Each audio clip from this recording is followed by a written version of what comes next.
I bought this house last year, and when I first walked in, I noticed two things. It had phenomenal bones, and it was in horrible shape. So I knew immediately that this kitchen was the first place I needed to tackle. I knew the bathrooms needed my attention, but I knew it had potential, and I knew that it could be a really comfortable, warm environment for my boys and I. The layout of the kitchen itself had all of the major appliances along the exterior wall. So the stove where it is now, the sink where it is now, and the fridge where it is now. I knew to stay on budget, I was going to keep them in that location, but I'd always wanted a big, long, skinny island that you could eat at. We used standard depth base cabinets, and instead of doing your traditional 12-inch overhang, we just did 6 inches. And that's a cheat that allowed us to be able to incorporate an island in an otherwise very narrow space. It's about 13 feet end to end in the kitchen, and one of the reasons why we were able to fit the island in is we made the tall cabinets quite shallow. So instead of going full depth, we sacrificed some storage, but still use the height in the kitchen in order to get as much storage as I could in as shallow a space as possible. Unfortunately, my window was inconveniently placed on this wall. So in order to make the weight of the cabinets on the left mirror the weight of the cabinets on the right, they had to have a point of difference. Adding the open front glass storage makes it look lighter and brighter. Still get the impression of symmetry, but in fact, actually one is significantly bigger than the other. And the window is slightly cheated behind the curtains that disguise that fact. The custom bench was done by Davenport Kitchens, and they did the custom shelf as well. And I think it makes the entire space feel a lot more airy and contemporary. I opted for this over traditional upper cabinets because for me, I'd like to keep items on display, have an opportunity to show artwork, and I think the bleached white oak mirrors the floors and makes the whole thing feel a little brighter. When it came time to renovating, what was left over wasn't enough to afford a custom kitchen. However, I have had 4 Ikea kitchens in my life, and I was not even remotely hesitant to do another one. They have served me so well over the years.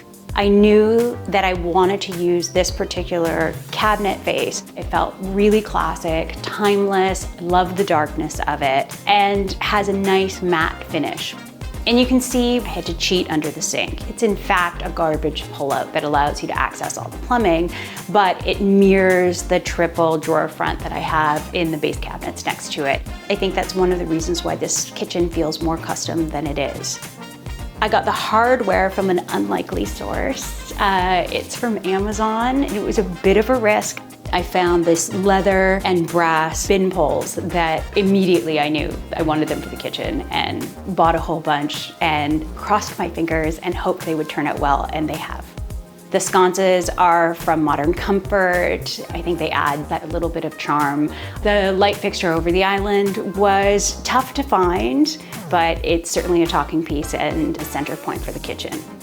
I have had these science class lab stools from high school for about a decade. They used to have backs on them until the children broke them all off, and they've served me well. I will not update them till they die, but they're such good quality that they refuse to. So you will see them in this house, the next house, and the one after.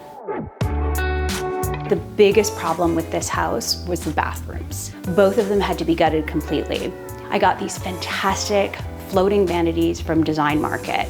Everything completely redone with integrated countertops and sinks. And they have fantastic storage in these 2 large drawers, and they have this stunning, very, very simple wire pulls. Having that open air underneath your vanity actually gives the illusion of a lot more space in your bathroom, and frankly, allows you to get under there to clean it. For my ensuite, I wanted the bathroom to feel pretty, fresh, and feminine. I went with a white herringbone floor in a faux Calcutta marble. I didn't need the upkeep and the maintenance of real marble, and this one is a particularly great looking fake. I did large scale brick porcelain tiles on the shower enclosure, and I think that adds to this kind of luxe feeling. The bone and brass inlaid mirror is from CB2, and I love it. It has no storage, no lights, but every time I look at it, I think, oh, it's so pretty. I think the renovations were worthwhile. I wouldn't have wanted to live through them in the house, and I'm certainly glad that I was able to finish them in 3 months before I had to move in. I think that we all feel like our home and our environment in our homes is so much more important to our health and well-being, and having this space through this period has been just a blessing.